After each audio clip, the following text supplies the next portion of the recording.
Great, thank you. Welcome, my name is Morgan Denton. I'm happy to see you all here this afternoon.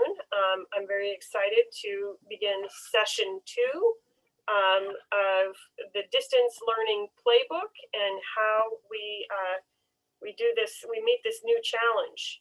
All right, I just want to go over very briefly a few norms for the meeting. Patty, would you advance the slide, please? Yes, I would. Thank you. So we are recording. The breakout rooms do not get recorded, so you're free to talk in those small group sessions, and I will be staying in the main room and taking care of recording.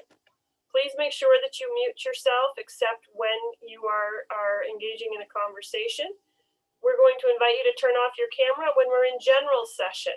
We don't need to be distracted by lots of pictures. We encourage you to use the chat box, and we definitely will be monitoring the chat box as we go along. We invite you to listen with an open mind, and most definitely, and especially when we go into the small group chats, we invite you to engage in collaborative discussion. So just throw yourself in, pick the brains of your colleagues, and take advantage of this opportunity. So, Patty, if you advance one more, I just want to mention that I'm the technical support here. And so, first of all, if you need to leave before the session ends, just go ahead. You don't need to inform everybody. You can just click off. That's okay. I will send an update tomorrow with the recording to this meeting, and I will put into the chat box a link. The slides for today are posted on our DOE website, so I'll show you where those are. Also, at the end of the session, you will be given a link for feedback. At the end, once you complete your feedback, you get a thank you notice, and the thank you notice has a URL for your contact hours. What I suggest you do is copy that URL, put it right into your browser, and then download and save the document that you get from that. Don't count on me having any kind of a record weeks, months, or years from now, because I will not. Excuse me. And the feedback that you give us is really helpful as well. It gets you to your contact hours, but it helps us plan for our next session. So I think that's about it. Good for me. I'll probably see you again at the end. And with that, I am absolutely thrilled to turn this session over to Patty Forster to lead us into teacher clarity. And Morgan, if you want to put it on speaker view so it doesn't change over the video that's being shown. Yes. Okay. I will do that right now. So as you said, I'm Patty Forster, and I'm here because I believe teacher clarity is key to maximizing learning. And hopefully I don't have to keep clicking those admits for people coming in. No, you don't. You're done with that. Okay, they keep showing up. Yeah. Okay, so for people that were here last week, we talked about how you can have kids in Zoom annotate. And before we get into clarity, I wanted to try it again. We're going to try this out where you are the students who are going to mark on this map. Think of this as for people who are older, a Calgon take me away moment. You're going to try out this stamp tool by putting a stamp in a location that if everything was safe and okay, you would love to travel to get away. So to do the stamp on your end, you should scroll your mouse to the top of the screen. And when you do that, you should see something that says you are viewing Patty Forster's screen. And next to that, it should say view options. I can see Mrs. Reed is on top. It already has a heart somewhere. When you click view options, then you click down on that. And I don't have it on my screen because I'm in a different role here. Click on the arrow where it says view options, go down the menu and choose annotate. If you choose annotate, then you should get an option to click on stamp. And when you do that, you can choose an icon. So you can see that the people that are already doing it have chosen the heart icon, but you could choose a different one if you want. So, oh, we got a star there. Oh gosh, a couple of stars now. So see how people are now clicking and they're showing where they would like to visit. And so this is a way that you can actually engage your students. in an all Zoom type remote way. A little check mark, little arrow, traveling around the world here. Hopefully everyone's getting a chance to try it out. I'm just gonna check the chat really quickly. Got stamps all over the chat. Yeah. Sorry, Jamie, if you're not seeing the annotate, can't troubleshoot it right now. I did learn how to do this from another webinar that I was in, and then I searched online for how to do it. So you can do a search that asks how to annotate with stamps on Zoom, and there are videos out there that show you how to do it. Okay, so I'm gonna close down the stamping of the world in these places we'd like to travel to. And if you're on the teacher end and you do this with your students, what you need to know is if you advance your slides, the stamps stay there. So you have to clear the stamps. And so when I go to my annotate tool that's at the bottom, I have a little trash can. Sorry, folks, I'm gonna clear them. And I can clear just my drawings, or I can clear all the drawings. So one last chance, stamp if you want to try it, if you're able to make it work, and then I'm gonna clear it all and move on. There we go, clearing the drawings. So see, they all went away. And then I also have to close this so that I'm no longer in the annotate tool as I'm moving forward. Oh, I see there's a spare heart that stayed on the screen. So I'm gonna try it one more time. Somebody snuck one in there. Okay, there we go. And closing the annotate. All right, so moving into clarity for today. Our learning intentions are that I am learning how to increase clarity in distance learning, and I'm learning about learning intentions and success criteria. Some people snuck some more hearts down there. I'm gonna leave them there. They're making me smile. Okay. Oh, hey, you guys stop annotating. How do I turn you off now? Hold on, I gotta clear the hearts now, then we can do this. Clear all drawings. Okay, no more, folks. Just like the kids. All right. So Fisher and Frey say that when students know what they are supposed to learn, they are more likely to learn it. Whoops, I didn't close my annotate tools. So the thing that impressed me most about teacher clarity, and the reason that I started investing my own learning in it, was when I heard that it was a 0.75 effect size. It's something that teachers really can affect the rate of learning over the course of a year. The average learning effect size is 0.40. So I can almost double the amount of learning my kids do if I work on my own teacher clarity. And to me, that was well worth investing in. So I found this graphic on evidence-based-teaching.org's website. They have an article that I've linked in this slideshow. You can check it out later, called Teacher Clarity, a Potent Yet Misunderstood Teaching Strategy. And I thought it, besides what we read in the chat in the module, also kind of shared a nice way of thinking about clarity, starting with clarifying what your students must learn, planning your summative assessment, so thinking backwards right at the end, and coming back, sequencing your lessons and activities logically, giving clear explanations and demonstrations, and having students practice what they'll be assessed on. And then that nice thing along the side there, all throughout all of this process, that you're also checking for understanding and taking helpful action for your students, all prior to doing your actual summative assessment. So in this module, particularly, they focused on two aspects of teacher clarity. I think they mentioned four, but they focused on organization and explanation. And so that's what I'm going to focus on now. I'm going to start with organization. And they say that we should start with the standards. We should know what our standards are. We should be familiar with them. And that's where we need to start when we're thinking about being clear with our teaching. We need to remember that we're in the middle of a pandemic. And to me, that means I cannot cover all the standards this year. I don't even know if we can every year, but we need to let some of those go and choose the ones that are the most important for our kids. We can't do it all. We just can't. Everything's taking longer. So what is the most important standards that we think our kids need at this point in time? So I think of it in terms of thinking, starting with purpose. And so here's an example from my first quarter. The purpose I had, the intention I had at the beginning of the year, I had three, and I tried to keep it simple and clear. One, gain knowledge of my students. That is actually a national board standard for teachers, although it's not a standard for our students. Number two, develop relationships with them. And number three, help my students become self-directed learners, expand their writing stamina, and engage with reading. So that was it. And only number three really has to do with the student standards. So that's why I think that we have to start with our purpose, because it isn't always connected to a standard. So when I think about what my purpose is, I always think, what is best for these students, the students right in front of me this year, not last year's students, these students right now at this point in time. So what I thought was best for them when I was planning at the beginning of the year is not what I now know is best for them at this point in time. So in the chat, think about, what do your kids need right now? The kids that you have in the class, kids that you've gotten to know, that you've built relationships with. What is a skill, an academic skill you think they need? What is a social skill you think they need, an emotional skill, something else?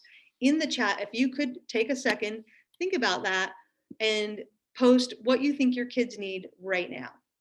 And I'm going to pull up the chat box so we can see that as you guys are posting that.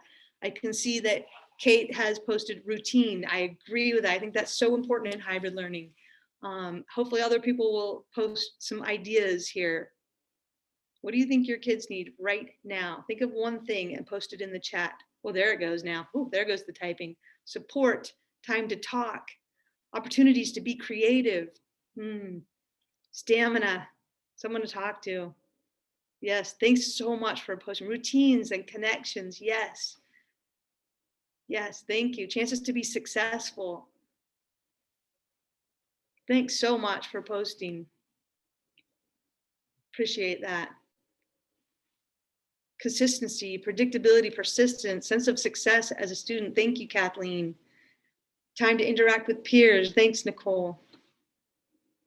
Just gonna, while you guys are finishing, I'm gonna give you about 15 more seconds to post in there. I'm gonna clear some hearts. Turn off my annotations. All right, so let's move on. But if you do think of something, post it there in the chat. I'm gonna close that chat for now. So they talked about starting with standards, but I also think it's important that we think about starting with purpose. And then they talked about creating a flow of lessons. So when you're doing your unit planning, I always think of what's the flow from one unit to the next unit to the next unit to get me to the end of the semester. And then what's the flow of lessons that I'm going to plan within a unit. And it's really important to think about that flow in moving them forward. From my favorite podcast called Brainwaves from the St. Vrain Valley, Kolb and Peters say, what is it that I'm trying to go after in this learning experience? It's not the topic, it's the goals. So what are our goals, whether they're outside of the standards or the standards, and to think about what we're trying to get to. So that's about clarity. So we've got to think about our purpose. You got to start with purpose. And then remember, you might have a purpose. This is what I want them to do, but you have to remember that we're in the middle of a pandemic. So slow down.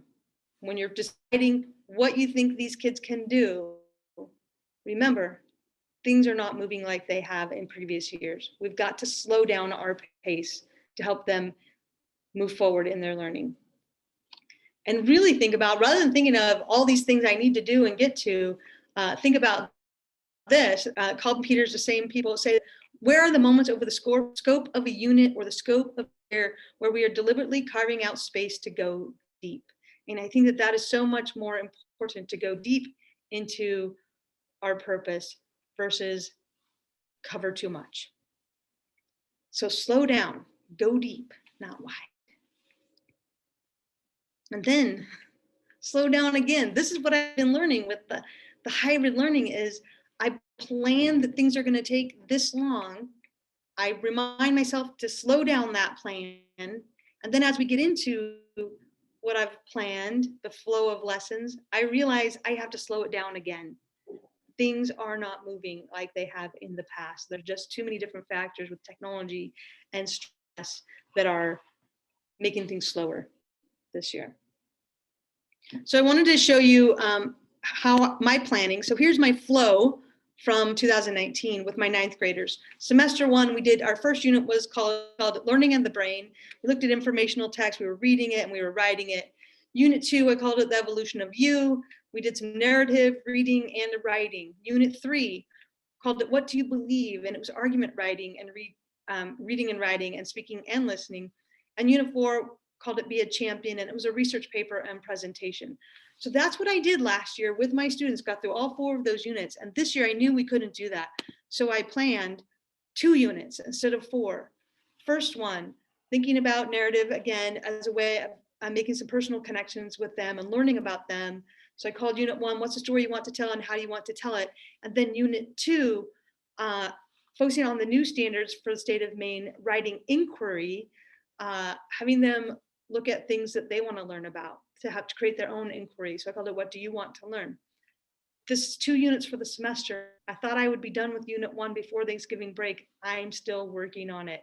It's just taking longer, and it's worth the time we're spending to extend that a little bit more. So for you, again, in the chat, compare your unit flow this year to last year. Maybe you look at your semester like I did and the number of units you did last year versus how many you think you're going to do this year, or the types of units that you're doing. Like I had the different types and I had to narrow it down to 2 types, or the length of the unit. So any way you want to compare your unit flow this year to last year, put that in the chat. And I'm going to open up the chat and show it here as you guys are thinking and hopefully posting a comparison. Jessica says they did 5 last year and they're doing 3 this year. Yeah, can't get through as many. Just finished your first unit and started your second. Yeah, definitely. Same number of type of units, but shortened the units. Yep. Same number again, but had to thin them out. Yeah, thank you for posting. Appreciate that. Switching text to use what students are interested in and have access to. So changing the text within the units. An entire essay or unit less than last year. Thank you. Thanks for posting. Appreciate all of you that are contributing to the chat and looking at it and learning from others. Shorter units, breaking them up smaller. About half the amount and removing the non-essential standards. Yeah, we have to really put our thought into what we should do this year versus other years. Definitely, thanks. Okay, so moving on a little bit more. So start with the standards, with your purpose, create this flow of lessons, the flow of units, the flow of lessons, and then create learning intentions and identify success criteria. And this, I think, is really what is the key to maximizing learning with teacher clarity. When we know what our intention is with a unit, with the lessons in the unit, with each part of our lessons, when we have an intention, we can focus on it better. And when we identify the success criteria, then we also know better what we want to teach the kids and what we want them to learn. So focusing on those learning intentions and the success criteria, those clear, and focusing on them is really what gives us maximum clarity. In an article I read online called Measuring What Matters, also by Fisher and Frey, they said that the learning intentions is like naming the destination. Where do I want them to go? And they use this sentence stem, I am learning blank. So if you haven't ever created learning intentions, it's a good way to start. I am learning to read with fluency. I am learning to write with stamina. So whatever it is that you're focusing on. Then they said when you create the success criteria, that's like creating quality indicators. So this is where we're going, and these are the indicators that show that we're getting there along the way. And this is where they use the I can statements. So an example of that, here's one that I used the other day. I'm learning to read closely to make logical inferences. This was my learning intention for a lesson that I did right before break. And then the success criteria for what they were doing, I can briefly summarize the reading and effectively include evidence, and I can clearly explain my own thinking. Those are the things that I wanted kids to be able to do to show that they were successful. So Fisher and Frey, again, the learning intentions and success criteria contribute to teacher clarity and foster a quality work.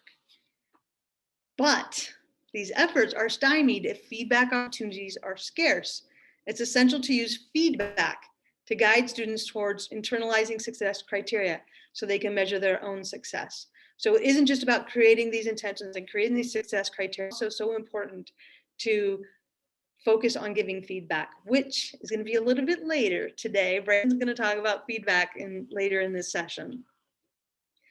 So once you have your learning intentions and success criteria, focusing on those is really important. Focusing everything that you do for a lesson on the intention and on the criteria. Also communicating this to our kids, especially with hybrid learning and fully remote learning, how they know what our intentions and success criteria are. In my classroom last year, I posted it on the board. And that's when, and I would point to that and talk about that at the beginning of class. So they would see it visually on the board and they would hear me speak it. This year, I've had times where half of my kids were on Zoom and half here in class. We've only gone fully remote a little bit, but how do I communicate that for those students? They don't see the board. They can't see what's up there that the kids in class can see. So really have to think about how we're sharing that visually and verbally throughout a lesson. So for those who do communicate a learning intention of some kind, whether you call it that or not, doesn't matter, that you give kids criteria for success, whether you call it success criteria or something else, how do you communicate that to your kids, especially in hybrid learning? When, where, and when do you share this information? Visually, think visually and verbally. Post that in the chat right now. And I will show you how I do it.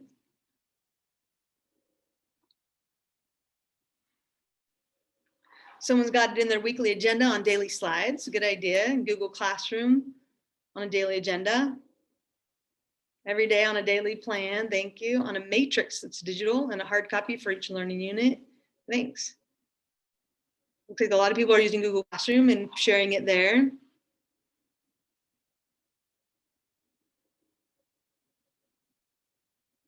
Thank you. Thanks for sharing. It's moving fast. I can't even read some of these.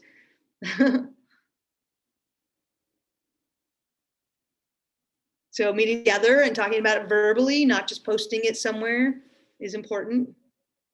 In updates to both parents and students. Smart. Smart, Beth.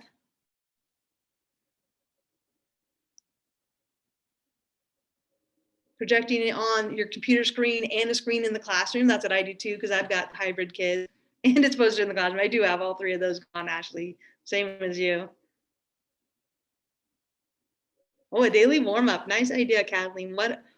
Having them share what I'm going to learn, how I'm going to know if I'm learning. You read this book. Followed up by a personalized goal setting. Wonderful. Thank you for sharing.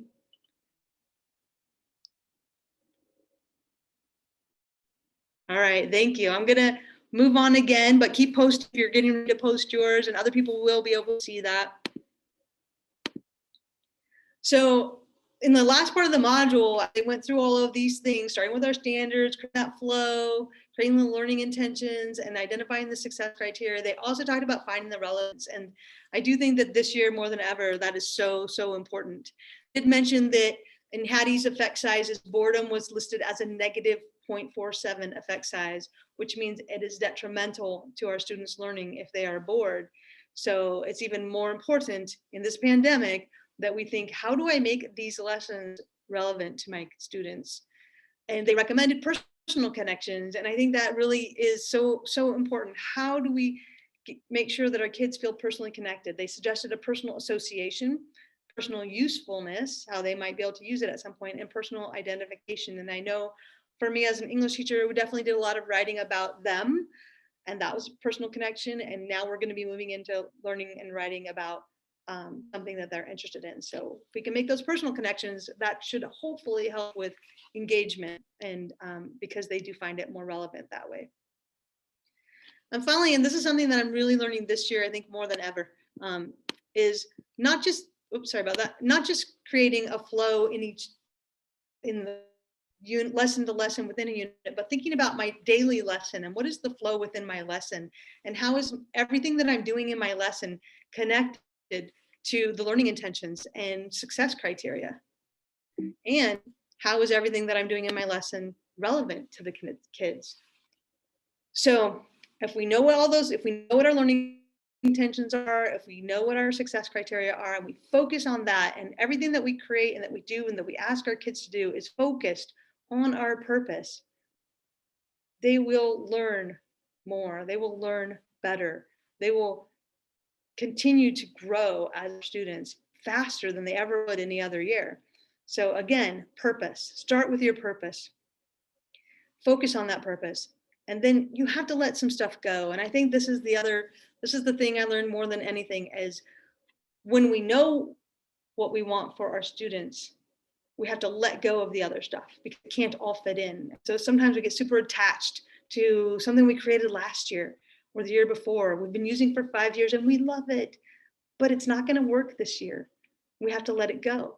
It's not connected to our purpose and our focus.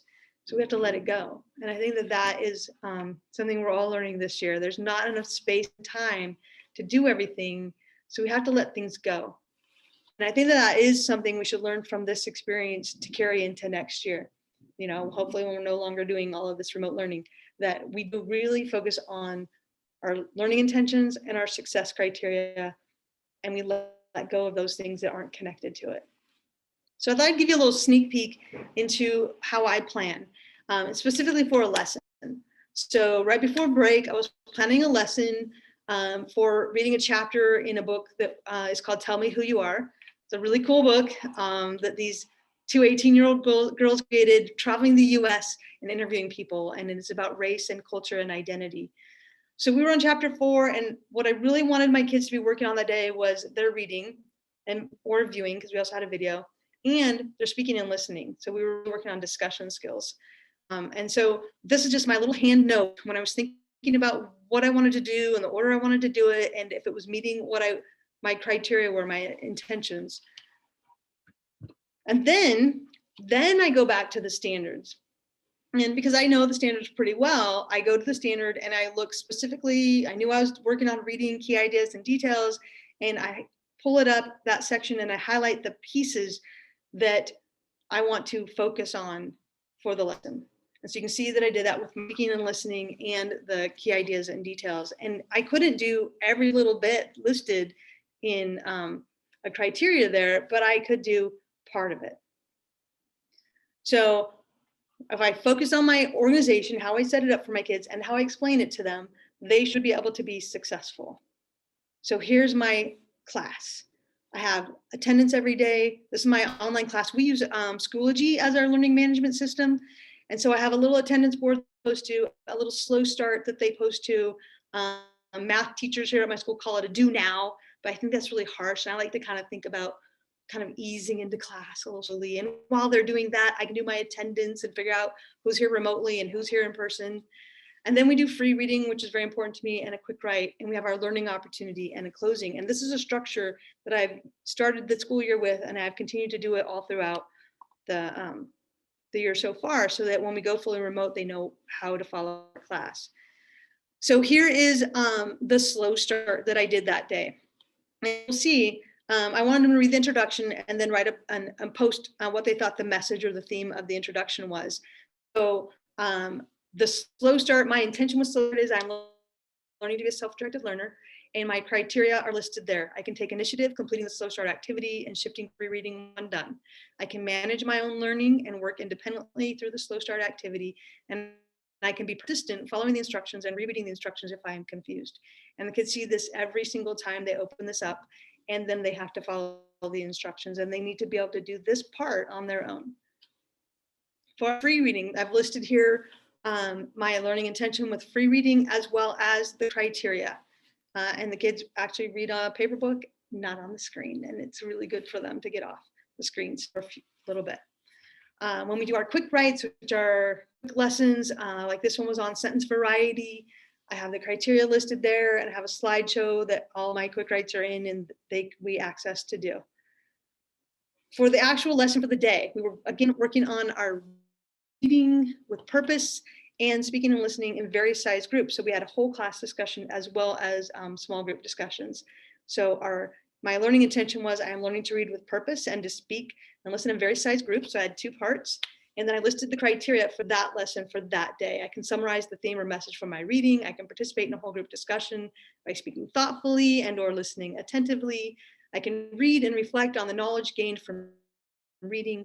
I can share my thinking from the reading in a small group discussion, and I can add to the thinking shared by others. And that was a new one. We'd been working on the other skills. So I really, on that particular lesson, focused on that last part because it was a new skill we were adding to skills we'd already been working on. So the intent of Teacher Clarity is helping our students to be able to answer these questions. And I know somebody posted that in the chat earlier. They actually have kids answer these questions. What am I learning today? Why am I learning it? And how will I know that I learned it? And if you are clear with them about your learning intentions and success criteria, they can answer these questions. So we're going to go into our first breakout group for today. As we go into these breakout groups, we're probably going to have about 3 people in them. We're going to give you about 8 minutes. I really would love for someone to take on the facilitator to make sure that it is fair and equitable, that everyone gets a chance to speak and just move people around and not waste time waiting for someone to start to just call on people. So if you take on that role of facilitator, call on people and keep it moving.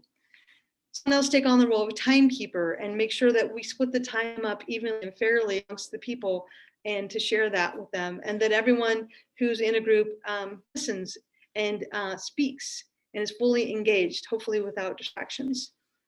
And I wanted to mention one thing because I heard this morning and I was thinking about, I was listening to, have it listed down there, whoops, below, sorry, Priya Parker speaking on Brene Brown's podcast. She wrote the book, The Art of Gathering. And she talked about when you have people in a group in a discussion, that you should take generous authority. And I thought, wow, what does that mean, generous authority? And I loved it. And I really thought about this. When I ask someone to be a facilitator, you are being generous to the group, but using authority to share the time, to share the speaking, to share the learning.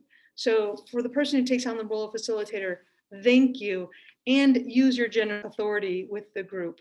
And the timekeeper too, it's hard to speak up and say, oh, okay, your time's up, or you have 10 seconds, but do it because it's generous to the whole group, just to the one person who's talking. So here we are moving into our first breakout group. I'm gonna move this down. Teacher clarity prompts. This is what you're gonna talk about. 1, and these will be posted in the chat. How do you organize your tasks, assignments, activities in remote or hybrid learning, depending on what you're doing? And because organization is really important for clarity, especially thinking about making it organized and clear for our kids to navigate. 2, what do you do to make sure that your explanation of what they need to do is relevant, accurate, and comprehensible? So there's our 3 questions. We're going to send you into breakout groups. Morgan's going to take the reins on that. Should be about 3 people. And you should be able to see the prompts in the chat. Here we go. All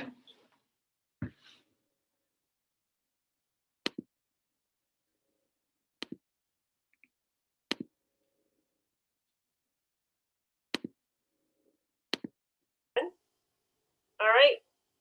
Thank you so much. We're back from our breakout room, and Patty Forster has finished with the first part of session 2, looking at clarity and focus. And now I'm happy to introduce Brandon Terrell, who can tell you more about himself as he takes us through feedback, assessment, and grading from a distance. Take it away, Brandon. All right. Thank you, Morgan. Appreciate the opportunity to be here. It's great to meet everybody. My name is Brandon Terrell. I'm an English teacher at Halldale High School. That's in Farmingdale. I have a master's degree in educational leadership from UMaine Farmington with a concentration in proficiency-based education. Halldale High School has been a proficiency-based school for over a decade now. We've had a standards-based grading system with the 1 through 4 grading scale since 2009. So over a decade of experience in not only the grading system part of it, but also, student-centered classrooms aspect of proficiency-based education. So if you want to chat about that anytime, drop me a line, and there's my email. We have module 8 learning expectations. These are taken right out of the text. We're learning about feedback, formative evaluation, summative evaluation, and competency-based grading. So to start us off, there's this quote, feedback has been described as the most underutilized instructional approach we teachers have at our disposal. It's a pretty amazing quote. Stop and think about it for a minute. And I think maybe part of that is that the feedback typically happens from teacher to student outside of classroom time, right? It happens in our hour-long or 80-minute prep period during the day when we're also trying to do 100 other things. It happens before school or after school, or it happens at home when we take work home and we're making feedback from home as we're doing other home type things. So it can sometimes be forgotten. But I'm here to urge you all this evening to kind of stop and reflect on your own feedback practices, because its effect size is pretty big. 0.66 is a big one. It's not quite as big as Patty's last session. Teacher clarity dwarfs even feedback. But 0.66 is a big one. It's well above the average of 0.4, and it's really going to ramp up your students' learning. But that effect size can only be maximized if you give effective feedback. So what is effective feedback? Again, taken out of our text. It's not just corrective feedback, right? Corrective feedback has its uses for basic level stuff. Just simple corrections. No, that wasn't right. It's this instead. No, that wasn't right. It's this instead. But in order to get to that 0.66 effect size for feedback and to make it effective, we have to also add in information about processes and self-regulation, right? That's the key to making it high information feedback. So moving beyond just corrective, do this instead of that, and getting to information about, here's the process you used, here's how you can improve using that process. I can tell by this formative assessment something about your self-regulation, giving feedback specifically tied to those things. And also getting away from a part that all of us have done one time or another, myself included, which is giving motivational or behavior change type feedback, right? Giving that attaboy or attagirl, you're doing a great job, keep up the good work, keep going, you're almost there. The research shows that that type of feedback actually is not very effective, right? What is very effective for feedback is feedback that's focused on cognitive and motor skills, right? So here's the cognitive skill that you are supposed to be doing, or here's the success criteria that you're working towards, and here's a specific strategy to get yourself closer to that success criteria. Okay, Patty showed 3 major questions that teacher clarity can address for students. Effective feedback also has 3 major questions that it can address for learners. Where am I going? How am I going there? Where will I go next? Okay, we've covered where am I going. Being very clear about that has an even bigger effect size, effective feedback, but both of them combined can really pack enormous punch for maximizing your students' learning. How am I going there, right? As I said, effective feedback gives specific targeted suggestions for strategies to close the gap between where they are and where they're going, which is their success criteria, as well as suggestions for future actions to go after that. Here's an eye-popping study, okay? You can spend all the time, in the world making effective feedback for yourself. There's an aspect of this that we can't lose sight of. And there was a study from 2016 that found that 20% of middle and high school students will just disregard the feedback that they get on writing if they don't have a good relationship with their teacher, right? That's a pretty amazing statistic. So if you don't have that good relationship, good rapport with your students, 1 out of every 5 students in your classroom is just going to completely disregard what you give them for feedback on their writing, right? So think of all the hours that we spend, as I said before, in prep periods, before and after school. We take work home to make feedback on. And if you don't have that link, that relationship, you're wasting your time, because 1 out of every 5 of those comments you make are just going to be thrown in the trash, right? They're just going to be disregarded. So this really speaks to the socio-emotional links to feedback. That quote unquote good relationship needs to be there, or else with that 20% number that's just disregarding what you have to say. So what does that mean, right? A quote unquote good relationship with your students. We need to define that if it's such an important part of having your feedback be heard and then employed by your students. So what does that mean? It needs to be positive, right? Negativity, writing remarks, that's going to work against you when you're trying to develop the rapport where effective feedback can be get up to that 0.66 effect size. Here's one. The teacher has to be seen as credible in the student's eyes, right? So you have to build that ethos in your students' eyes.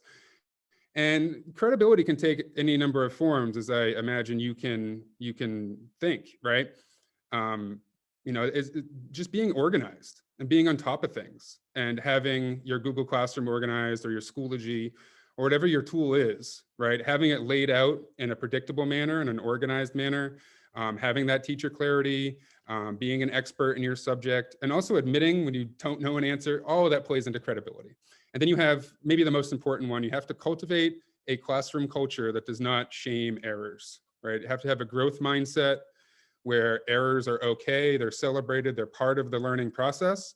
And you don't stand for people being laughed at or called out or anything like that for offering up an incorrect response.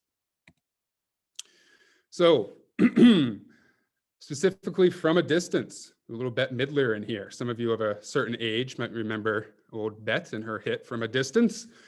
I've talked so far about teacher to student feedback. That's typically what we think of when we think of feedback. There was an interesting nugget here in module 8 that made me think in distance learning, especially in these hybrid systems we have, synchronous learning, it may be more important than ever to elicit feedback from your student back to the teacher. How are you experiencing the online learning? Can you find your materials? Do you understand the materials? Do you know what's expected of you? A teacher clarity check, really. How clear was this for you? How clear was it for you? How useful are the materials that you're providing to them? And then reflecting on their self-regulation. How well are they able to keep themselves engaged? How well do they stay on task? Are they getting distracted at home all the time? Et cetera, et cetera. All right, so in the chat, somebody mentioned voice notes, okay? Here's a takeaway that you can take away from this presentation tonight, okay? On page 155 of our textbook, it claims that using the read and write function on Google Docs allows you to highlight a portion of students' work and record a voice comment for feedback, right? And they talk about the importance of this because using your voice in an audio comment, you can hear warmth, right? And you can hear tone. And if you just use text comments all the time for your feedback in our remote situations here, they can miss your intended tone. And they can your comments as biting or rude, right? So it's great. Everybody wants audio comments, okay? This fall, integrators at my school all fall to find a solution to this, right? And the book makes it sound really easy. I'm sorry, but it's not that easy, okay? Read and write is an extension that you have to download to your Google Chrome. Then it integrates with Google Docs. But the voice notes, the audio comments are a premium feature of Read and Write. Okay, so when you first download it, you have that free subscription. You're not going to be able to use the voice notes. So you have to sign up for a premium subscription, which, good news, it's free teachers to get a premium subscription. Bad news, it's not free for students. So the book also claims that students can make a voice comment back to you. That's not quite accurate. I found that your school would have to buy each of them a license, a school-wide license, to get that return voice note back to you. All right, I have a bit of a video now that I'm going to show, just a couple minutes of this video. The video overall is 9 minutes long. So if you want to go in and watch the whole video, if this is something that interests you, how to get those voice notes and how to get Read and Write and how to sign up for the free teacher access and all of that, then please, I suggest that you go back and watch the whole 9-minute video. I'm just going to play a little piece here. So hang on. In this video, we're going to start at 4:30 mark here. Okay. So you filled out the form. You've made sure you've signed in to your school account on your Google Chrome. Now you're logged in, you've got access to voice notes, and you're ready to go. Okay, now let's see how we can actually put the voice note into a Google Doc. I have some student work here from Ms. Forster that she sent me. And you see that we have the success criteria here in green, which includes, I can effectively include evidence and I can clearly explain my own thinking. Okay, so these are the two pieces of success criteria that I am going to shape my feedback for. So I get down here to student one's response. At the end of this response, I'm going to double click to highlight this word here, and then I'm going to go up to my read and write toolbar and click voice note. Then it gives me my microphone, and I have 1 minute of a voice note. Okay, if I want longer than a minute to talk to my student, then I have to create more than one voice note. Okay, here we go. I'm going to try to give some effective feedback on the success criteria for this piece of student writing. And I'm going to try to include their name, which is just student one in this instance, and make it warm, as the textbook says, which is the advantage of using voice notes over just text. Hi, student one. On your response, I noticed that you did a very nice job with providing evidence from the reading. You do a nice job of paraphrasing the author's main messages to bring into your response as the evidence that you needed to do to meet that success criteria.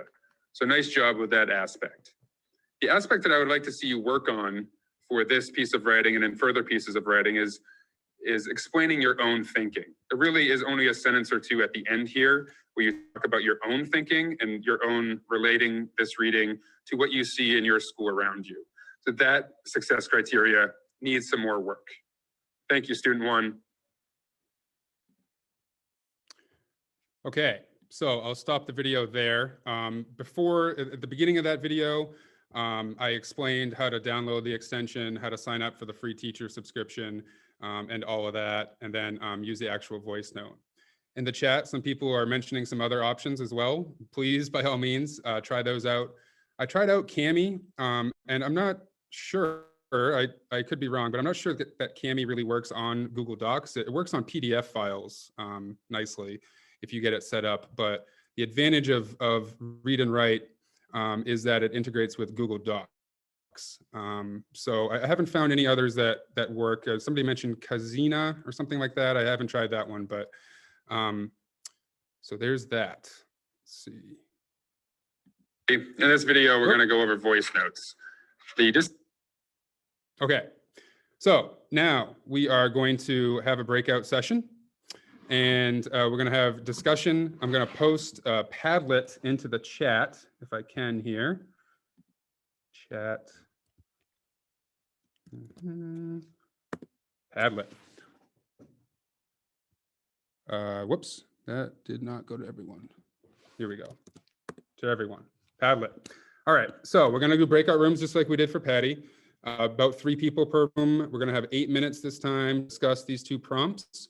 And then if you would designate one person in your breakout room to post to this Padlet that I just linked to in the chat, something interesting, something profound, something thought-provoking, something that struck your interest, anything of that sort, and we can use that for debriefing afterwards. So Morgan, if you can take it away with breakout rooms.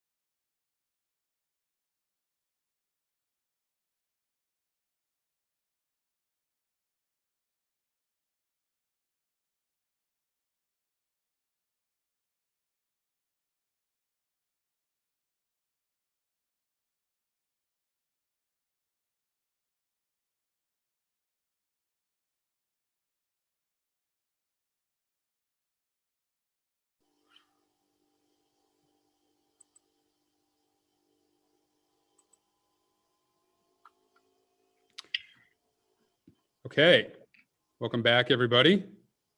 Hopefully that went well. It went really well in my group. We have some feedback, some posts here on our Padlet. Let's see what we have. Focused on ways to build relationships through the academic piece.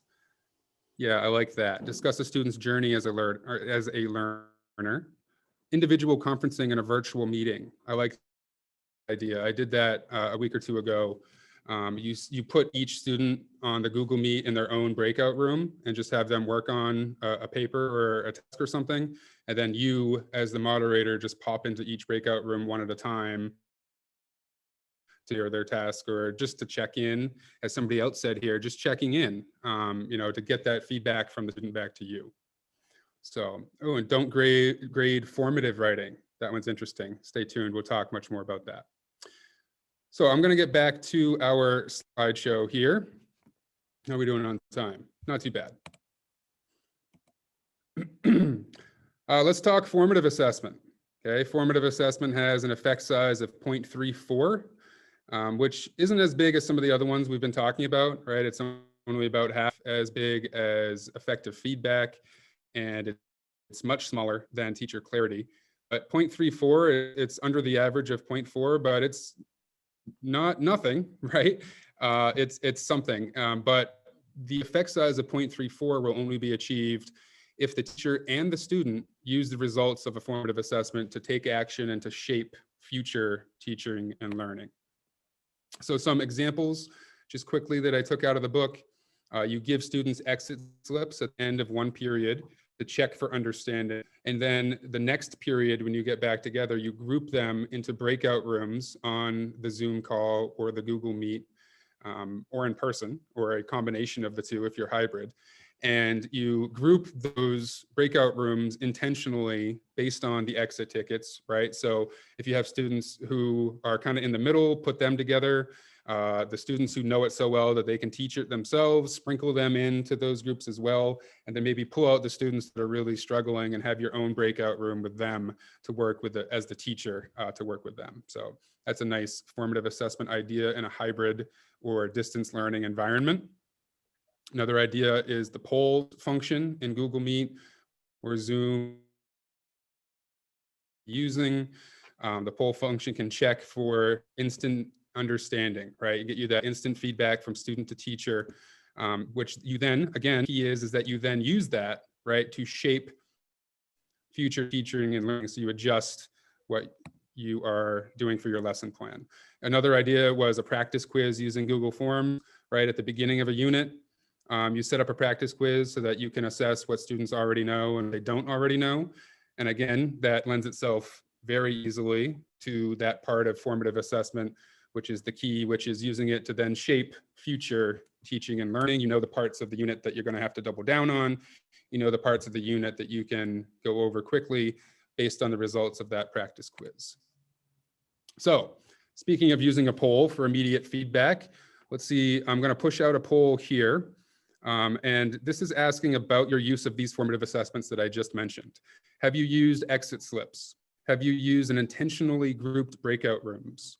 Have you used polls or online practice quizzes or something else, or none of the above? And I'm hoping that this poll is going to allow you to choose more than one response.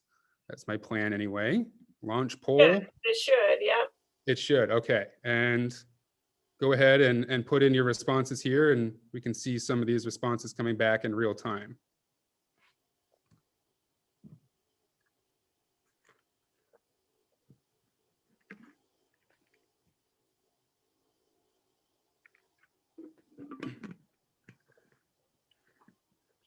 Oh, look at that. No one seems to be choosing none of the above, so everybody's tried something. Yeah, these are popular formative assessments. I like this. So up to 23 respondents. And exit slips, extremely popular. Online practice quiz, extremely popular. Looks like the polls function hasn't gotten much love. Hopefully this demonstration maybe will make you more comfortable with that. Down to 25% have tried a poll. 9 of us have intentionally grouped their breakout rooms. I like that. And 6 of you are doing something else, and 0 haven't tried any of these. So very nice. They can't see the results. So Brandon, you need to make sure that you offer the opportunity to show that. Okay, I'm going to take a screenshot of this right now. Actually, if you go share results. So you end the polling and then you share the results. Ah, okay. So can you guys see this now? Yes. Yes. Yeah. Nice, nice. Okay. Okay. So let's move on. Summative assessments. Okay, summative assessments specifically in hybrid or remote systems, and things to chew on and to think about. Equity is the first one, right? Both in accessing your summative assessment, and then that I think is on the minds of every teacher and every administrator when it comes to assessment. Are we actually assessing for content, for skills and knowledge, or are we assessing other factors of equity, right? Such as, you know, does this student have a good, quiet place at home in which to learn and study? Or, you know, are they trying to babysit their younger siblings? You know, or there's 6 people in the house all trying to use the same internet to work from home and school from home and everything else, or, you know, even worse type of environments or situations that are actually toxic, right, or abusive. So, and there's the whole array and the whole gamut out there. So when you think about summative assessments, kind of constantly be thinking about what is it that actually, and then the other pieces, academic honesty and plagiarism, looks a little bit different in 2020 than it did, you know, several years ago. Education, we're not passing notes in class anymore, right? We're using, you know, social media and all the rest. So if you're thinking about crafting your self-assessment, do you craft a summative assessment that minimizes the opportunity for students to share answers, you know, to text each other on their phones on the side and decide on what they're all putting down, or to do a little Google searching on the side to find answers, right? How can you craft summative assessments that are going to avoid those new age ways to get around academic honesty?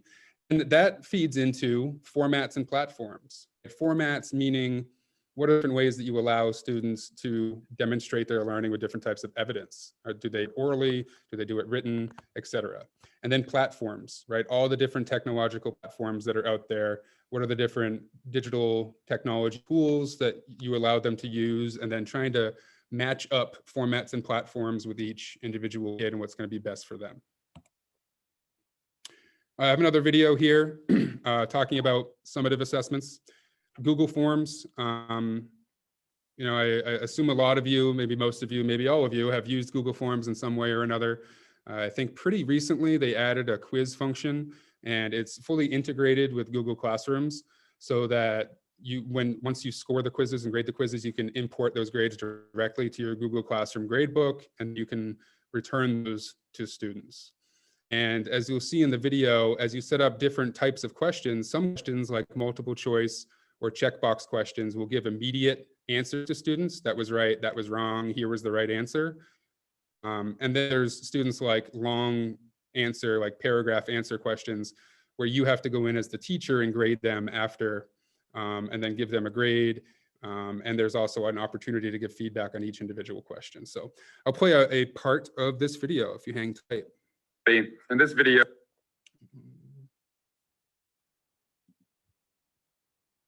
this quiz was more of a blended type of an assessment. It had some immediate feedback questions. You'll see here, this one is a checkbox question. This was over chapter 3 of our College Comp textbook about thesis statements. So there are several true statements here about thesis statements and some false ones. They had to choose all of the correct ones there.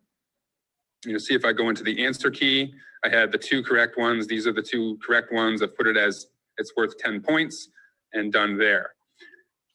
However, if I go down to question 2, you'll see question 2 is a paragraph long answer type question. It's how is a thesis different from a topic? So there's no necessary right or wrong answer for this one. If I go into my answer key, right, it's just that I put a point total there, okay? So then when I go into my responses for this one, Okay, I can go through again, as I said, summary, or I can go through question by question, or I can go through by individual. So if I go through by individual, this is one student's, all of their responses. Okay, you see that this is automatically marked number one wrong because they chose all three of these. It was only these two that was correct, so they got 0 out of 10 points for that. You see number two here, this is when I can go in as the teacher and I look at their answer to number two. How is a thesis different from a topic? A topic is the subject of the paper. The thesis is a statement about your topic. Okay, that's spot on. So I put that in as 10 points out of 10. Now here's another really cool feature for us when we think about using effective feedback on these assessments. See, I can click here and I can add individual feedback for this student for this particular response. Okay, so I can add feedback to them that this was spot on. It shows exact understanding of the difference between a thesis statement and a topic. Okay, so I could add that feedback and I could post it right there for that question for that student. It's very targeted, specific feedback. Okay, and you see that's an option for every question.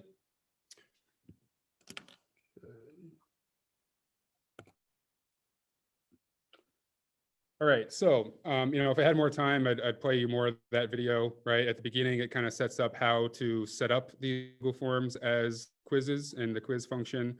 And then at the end, to talk a little bit about exporting those grades directly into Google Classroom.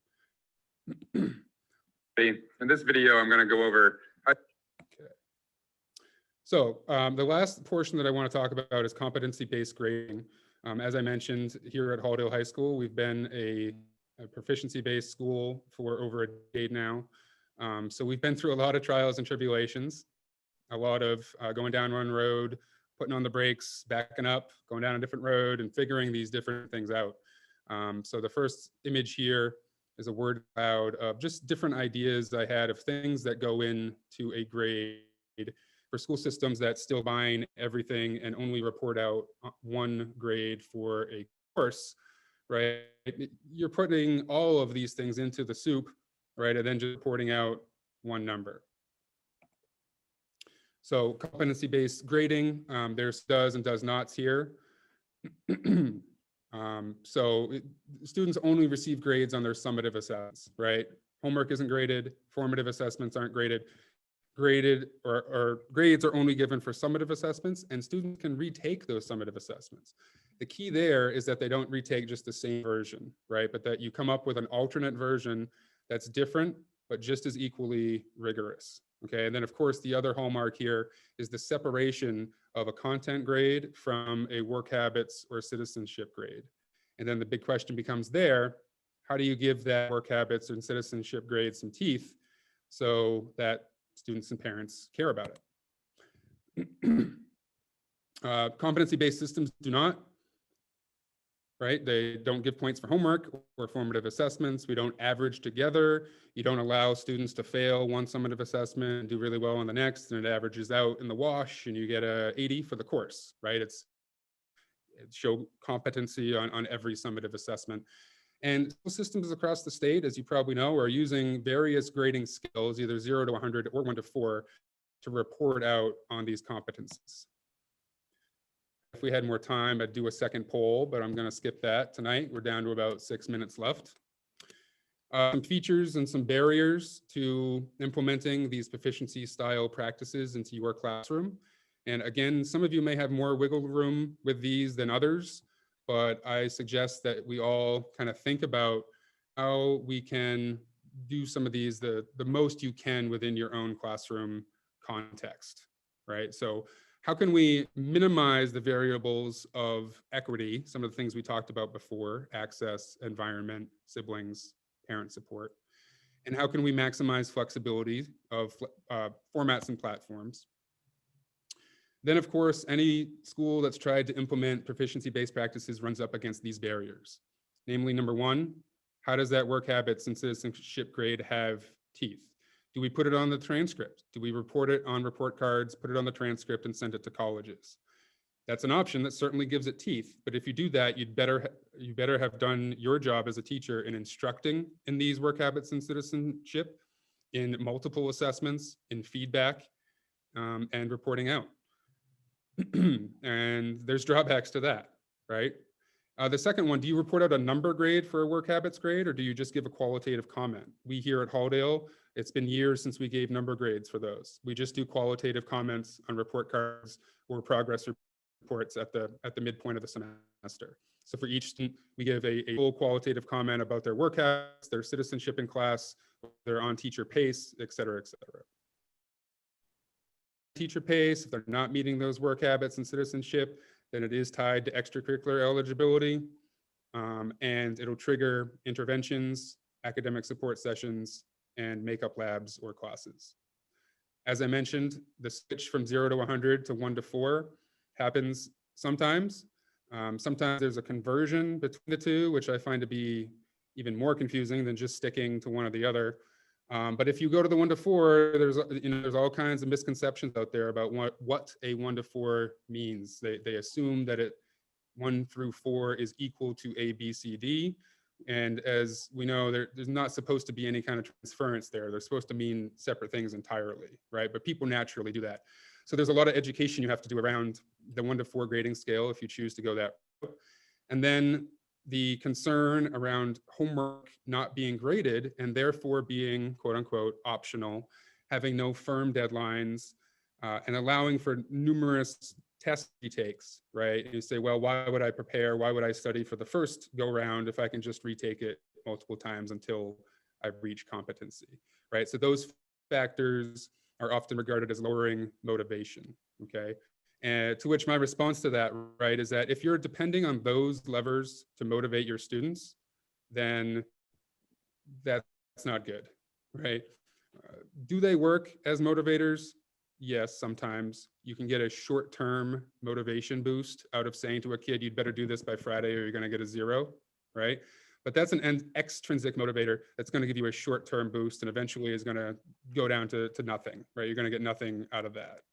Whereas building an intrinsic motivation for students to learn and building the relevance that Patty talked about and developing that intrinsic motivation is going to give you much greater motivation, and it's going to last for much longer than just relying on the levers of you're going to get a 0 in order to motivate your students, right? So any teachers that are relying on those as motivating levers, I urge you to try to look beyond that, right? And think about what other types of intrinsic motivation building strategies or activities can I do? Again, we were going to break out a second time, but we're out of time. So if anybody has some thoughts around how your school has given teeth to a work habits or citizenship grade, or maybe your school is still in a traditional grading system where you just report out 1 grade for your class, but maybe even within those confines, you've worked out a way to focus more on just skills and knowledge, right? I'm only going to assess and report out on skills and knowledge. And even within those confines, I'm working to separate out work habits and citizenship. Maybe you have an idea about how to do that. Or the value of retakes, right? This whole idea about allowing multiple retakes, but making them different, but equally rigorous. So if you have any of those thoughts, post them in the chat. And I think otherwise, a little food for thought for you to take away. How can we make sure our grading practices are equitable, fair, and motivating? Thank you very much. There's my email again. And again, Morgan, do you want to pop in here and tell them about these last couple of slides? Yes, I do. So I put into the chat Brandon's contact information, and I just posted in the chat this link to your feedback form. So I'm going to tell you again, stay with the feedback form till you get it completely done, and you should get a thank you message at the end. And the thank you message will contain a URL you should copy and paste into your browser, and that will be your certificate. You'll be able to get that. I want to remind you, on Thursday, we start our study of grading for equity, and it is a deeper dive addressing some of the things that Brandon especially was just talking about. It's another take on that. There's still room if you'd like to get involved with that. Send me an email, I'll tell you how you can do that. Brandon, if you would advance to the next slide. The next time we meet is in 2 weeks. Kristen and Georgia will be our facilitators for that one.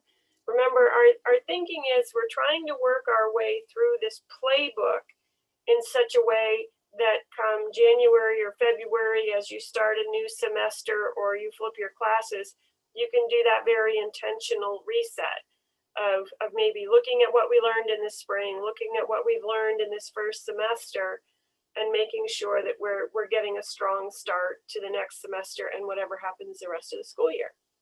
So I want to thank Patty and Brandon for the tremendous work that you did preparing for today and presenting this fabulous information. If anybody has any questions, you should have Patty and Brandon's contact. And of course, you can always contact me. I'm happy to connect you with them. So with that, I'm going to end the recording.